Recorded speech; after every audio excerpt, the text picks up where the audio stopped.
Luke chapter 9, verses 30 and 31. Do what? What was it? Okay, the death of Jesus. His decease, here's how it's worded, his decease that should be accomplished at Jerusalem. Now, if you see someone and you have a conversation with them, why would you have a conversation? Why would you entertain a conversation? Do what? Because of a shared interest. Well, what would be the shared interest with Moses and Elijah with regards to the decease of Jesus?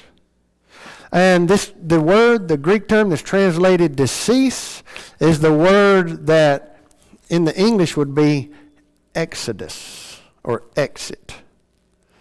And so you have this sense of departing this life. Now, if it's also something implied. If I exit this building, is that the end of me? When I exit this life, is that the end of me?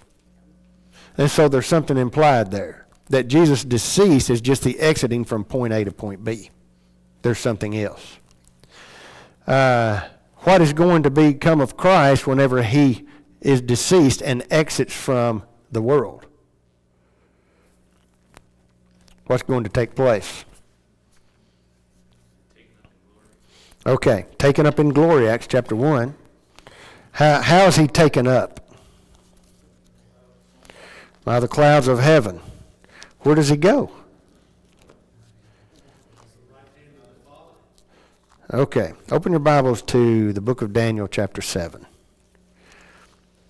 believe that's where I wish to go. Daniel chapter 7, and let's look at verses 13 and 14. Now, this is often viewed as a prophecy of Jesus' return to earth. But let's notice it's not. It is actually a prophecy of his ascension back to heaven. Now, watch this. This is Daniel 7, verses 13 and 14. I saw in the night visions, and behold, one like the Son of Man. How did Jesus refer to himself very often? The Son of Man. He is the only one that referred to himself as the Son of Man. No man ever referred to himself as the Son of Man. Only he himself. One like the Son of Man came with the clouds of heaven. Now, does it say came with the clouds of heaven back to the earth? Where does it say he came? He came to what? Ancient of Days. Okay, who's the Ancient of Days? Be God. Be God. So he came with the clouds to the Father, and they brought him near before him. Well, who might the they be? The angels of heaven. And there was given him, that is this one likened to the Son of Man, dominion, glory, and a kingdom, that all people, nations, and languages should serve him. So Daniel has a picture of Christ at his decease, at his exodus, ascending back to the Father, receiving his kingdom. Why would that be a topic of discussion of any interest to Moses and Elijah? The resurrection was their hope too. Do what? The resurrection was their hope too. Okay. The resurrection, the death of the Christ, and his resurrection and kingdom was also their hope too. Well, I wish we had time to talk about Acts chapter 26, start about verse 5 and go through about verse 27, where Paul lays out, he said, I am preaching the hope of Israel. The hope of Israel. Moses and Elijah had the same hope that Paul did. What was the hope of Israel? Resurrected Messiah. Is there a difference between the hope of Israel and Israel's hope? Maybe I'm splitting words here, splitting hairs. I believe there is. Israel was hoping for, Israel's hope, they were hoping for an earthly king, but the true hope of Israel was a resurrected Messiah. And Paul discusses that also in Acts chapter 28. This hope, Moses and Elijah had the same hope. Open your Bibles to the book of Hebrews chapter 9. Hebrews chapter 9, and let's notice something here. And it'll help us to have a better understanding of why Moses and Elijah had any reason to discuss this. Let's start at verse 13. Hebrews 9, beginning with verse 13. For if the blood of bulls and goats and ashes of an heifer sprinkling the unclean sanctifieth to the purifying of the flesh, how much more shall the blood of Christ, who through the eternal Spirit offered himself without spot to God, purge your conscience from dead works to serve the living God? Well, what about the blood of bulls and goats? Wasn't that effective enough for Moses and for Elijah? Somebody read Hebrews 10 and verse 4.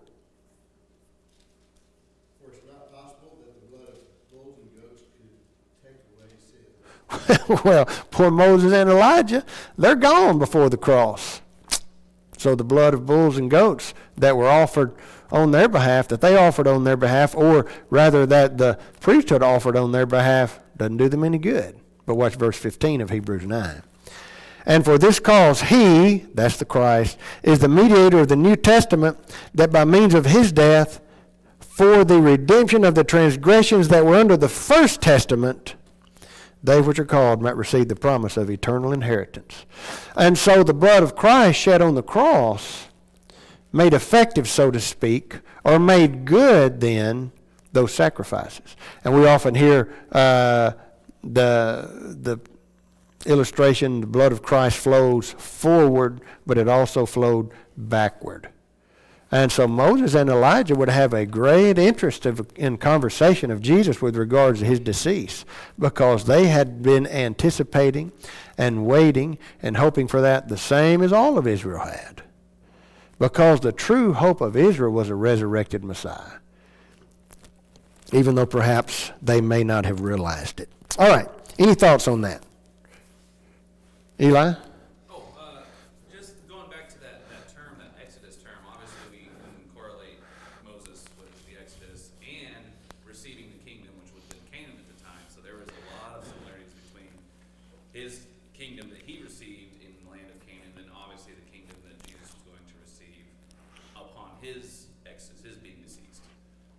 And then also, too, you can't help but think about both of their earthly lives. Elijah and Moses had a direct,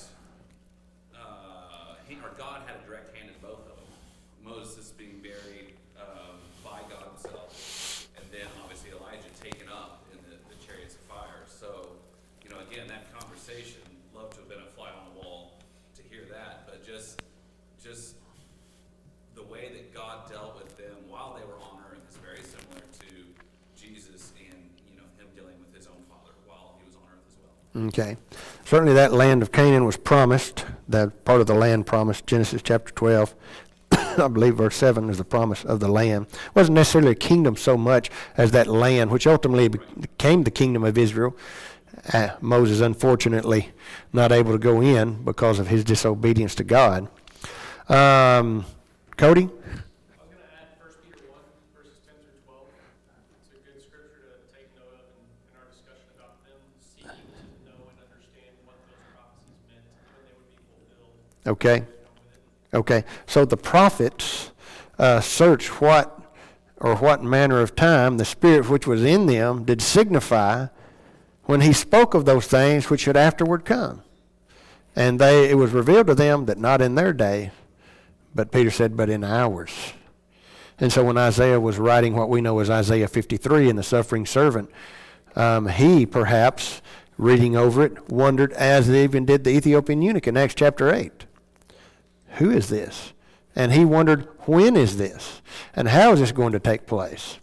Joel chapter 2, verse 28, it would be afterward. Isaiah 2:2, the last days. Daniel gave a little bit more specific, the days of these kings that we know, Daniel chapter 2 and verse 44, to refer to the days of the Roman Empire. And so it would all those things would come to pass in a particular time. What does Paul refer to? How does he refer to that time in Galatians chapter 4 and verse 4? The fullness of time. That is, when God had marked out a time, this is when it's going to happen. We'll talk about that later on in the day. All right, any other thoughts? Just real quick, too, it's also interesting, too, that we have Moses and Elijah. Out of all the characters, the great character, it could have been David, there could have been anybody else that could have been here. But who do we have? We had Moses, who was the great lawgiver, and Elijah was the great preacher. And then we see, who does God recognize there with that statement? He says, it's almost as he is into his son. He is going to give the law, and he's going to preach that law to, the lost world, the new Israelites, if you will. And again, we have that connection between the old, between the new, everything summed up in Christ. This is my son. This is who you now need to listen to. Okay, and that comes to our next one here on our page, number 8. Look at number 8. What happened when Peter suggested that 3 tabernacles be built? Well, what's the purpose of a tabernacle? For honor. This is verse 5 of Matthew 17. While he yet spake, behold, a bright cloud overshadowed them. And behold, a voice of the cloud which said, This is my beloved Son, in whom I am well pleased. Hear ye him. Now, that also points us back to Deuteronomy chapter 18. Let's go to Deuteronomy 18, and let's look at verses 18 and 19. Deuteronomy chapter 18, verses 18 and 19. I believe that Eli is right on the button here. Moses and Elijah, one representing the law, the other the prophets. Both of which did what? Foretold of the Christ. All right, now look at Deuteronomy 18, 18 and 19. I will raise them up a prophet. John the Baptist was asked, are you that prophet? He said no. And in Acts chapter 3, Peter pointed to the Christ, to Jesus as the fulfillment of that prophecy. I will raise them up a prophet from among their brethren like unto thee. He will put my words in his mouth, and he will speak unto them that I shall command him. And it shall come to pass that whosoever will not hearken unto my words which he shall speak in my name, I will require it of him. Look at verse 15. The Lord thy God will raise up unto thee a prophet from the midst of thee, of thy brethren like unto me. Unto him shall ye hearken. Now, put that with John 12:48. And Jesus said, He that rejecteth me and receiveth not my words hath one that shall judge him. The words that I have spoken, the same shall judge him in the last day. And so here, really emphasizing the point and teaching these disciples, Peter, James, and John, that it is the Christ. He is that prophet. It is his words that all are to give heed to. This is my beloved Son in whom I am well pleased. Hear ye him. It's not Moses who told of him. It's not the prophets that pointed to him. It's him. Okay? Any other thoughts? Okay, so let's go to number 8 or number 9 here. Number 9. What does this event, that is the transfiguration, indicate about Jesus' relationship to Moses and Elijah? Okay, here's how I've answered that.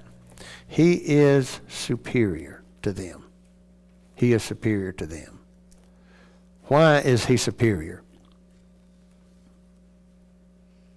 And this isn't a trick question. Okay, he is deity. And how might that be worded in the mouth of Peter in Matthew 16:16? The Son, thou art the Son of the living God. Okay? Now, with that thought in mind, let's go to the book of Hebrews, and let's look at chapter 3.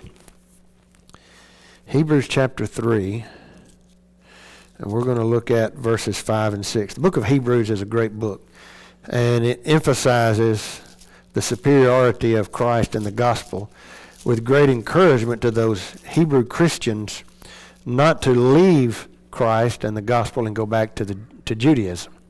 All right, Hebrews chapter 3, verses 5 and 6.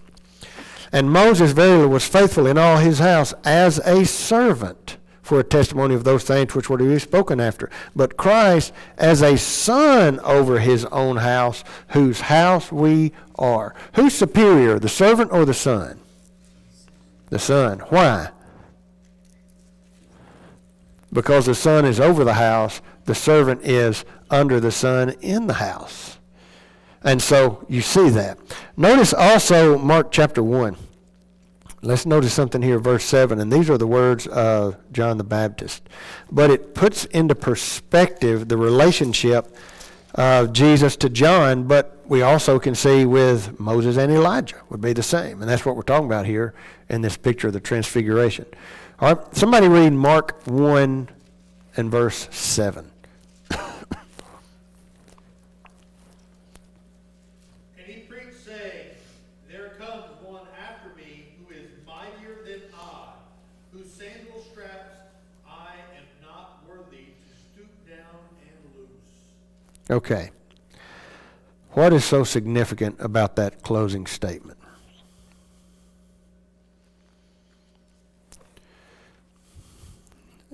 In a house, when you go home today, who's taking your shoes off? James, who's taking your shoes off? Miss Laura gonna? Oh, you don't have somebody to take your shoes off? Hayden, what about you? Your wife doesn't take your shoes off? Oh, Aveline probably. You have her come and take your shoes off. No. Cody, you've got a number of children. I know what Miss Dorsey would say if you stuck your feet up and said, hey, woman, get these shoes off. I got a pretty good idea how she would respond. In this particular time, you know whose responsibility it was to remove the shoes of the master? That was the job of a house servant, to remove the shoes. And then what did the servant do? Also wash the feet. Why? We got open-toed shoes, and I've been walking, okay. John says, I'm not worthy to perform even the most menial job of a servant for this one that's coming after me. That's the great difference between me and the Christ. I'm not. You ask if I'm him. I'm not even worthy to be his servant. That's what you call poor in spirit. Let's also, since we're on this thought, look at Luke chapter 5. And we see something here and maybe have a better understanding, because this is the sense. Luke chapter 5, and we'll start at verse 4. We know Christ, he is in the boat of Peter. He is preaching the gospel to those that are on the seashore. But in verse 4, now when he had left speaking, he said unto Simon, launch out into the deep and let down your nets for a drought, for a great catch. Well, we've been doing this all night, man. We've already started cleaning the nets. We're ready to hang them up and go to the house. And Simon answered and said to him, Master, look at the word used, Master. One who certainly has the right to issue commands or orders. We have toiled all the night and have taken nothing. Nevertheless, at thy word, I will let down the nets. On your word, confidence and trust and faith in your word, I'll do what you tell me to do. And when they had this done, they enclosed a great multitude of fishes, and their net brake, and they beckoned unto their partners, that's going to be James and John, which were in the other ship, that they should come and help them. And they came and filled both ships, so that they began to sink. And these boats would hold between 12 to 15 people. Now watch this. When Simon Peter saw it, he fell down at Jesus' feet, saying, Depart from me, for I am a sinful man, O Master. He doesn't use the same word, does he? I'm a sinful man. Is he openly confessing sin in his life? No. He is emphasizing here with hyperbole the great distance between himself and the Christ. And the terms change from master who commands to Lord who is worthy to be honored and reverenced.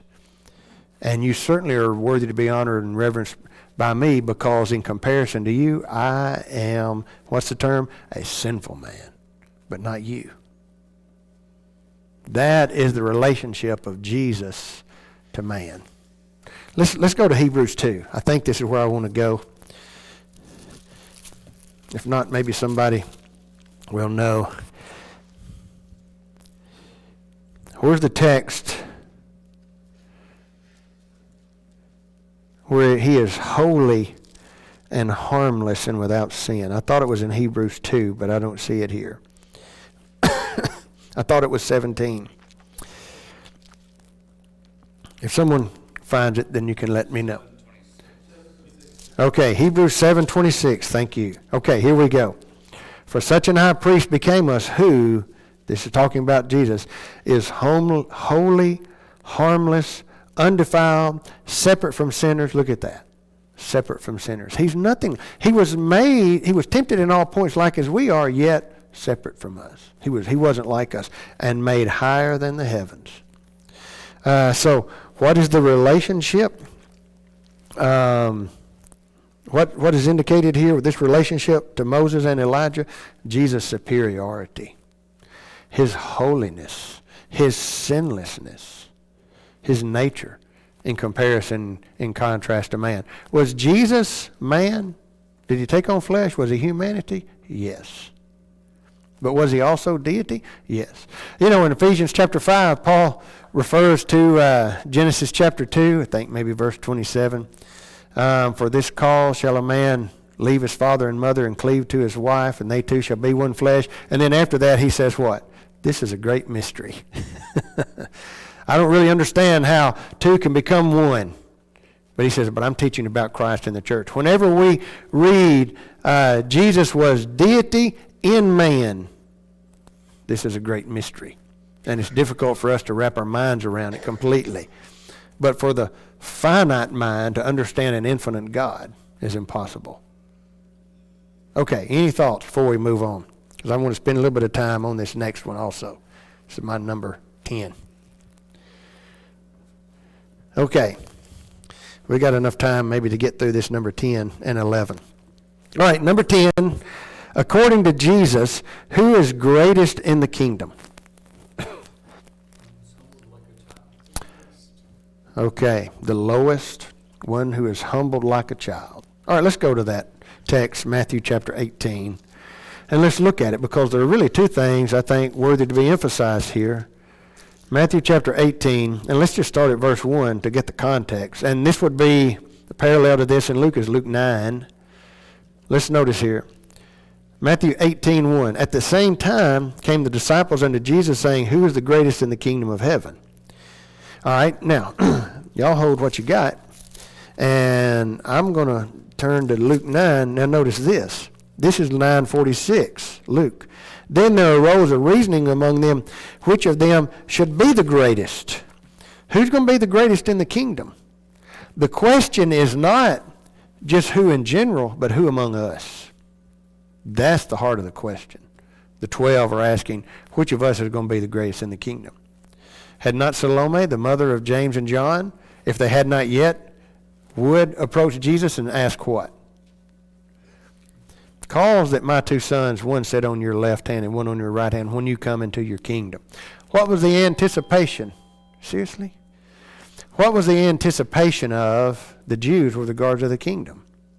Earthly kingdom. They're looking at position, okay? But Jesus is teaching a lesson not here about the spiritual nature of the kingdom, but about the nature of those in the kingdom. Jesus called a little child unto him and set him in the midst of them and said, verily I say unto you, except you be converted and become as little children, not haughty, not anticipating a high position, but one that's lowly, ye shall not enter into the kingdom of heaven. It's humility. Okay, blessed are the meek, for they shall inherit the earth. The earth they're referring in a figurative way to our land of promise, which is heaven. But look at verse 4. Whosoever therefore shall humble himself as this little child, the same is greatest in the kingdom of heaven. And then look at verse 5. And whoso shall receive one such little child in my name receiveth me. Now this is the point that Luke makes in his account. Luke chapter 9 and verse 48. Whosoever shall receive this child in my name receiveth me. And whosoever shall receiveth me receiveth him that sent me. That's the primary emphasis that he makes. Question. If I do something good for Doug Garner, help him out, what's the chances that I down the road could probably expect something in return, a favor? But if there's a little 2 or 3 year old and I do something to benefit them, what's that 2-year-old going to do for me? And that's the point. Do not expect to enter into the kingdom for the purpose of something for you. Enter into the kingdom humble and lowly. Humility is the passport to the kingdom. Humility is the passport to the kingdom. Now, with that being said, and I think Doug's going to throw the buzzer away for me, let's go to Luke. I believe it's Luke chapter 9. We don't have much time. I believe this is what I want to note, Luke chapter 9. No, that's not it. Luke 14, I'm sorry. Luke 14. Wasn't looking in the right spot. Luke chapter 14. All right.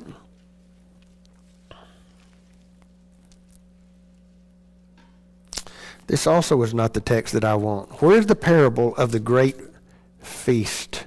The parable of the great feast. The great feast. Is that it? 14? Luke chapter 14. Okay, let's backtrack. It is Luke 14. Yes, let's start at verse 7. Verse 7.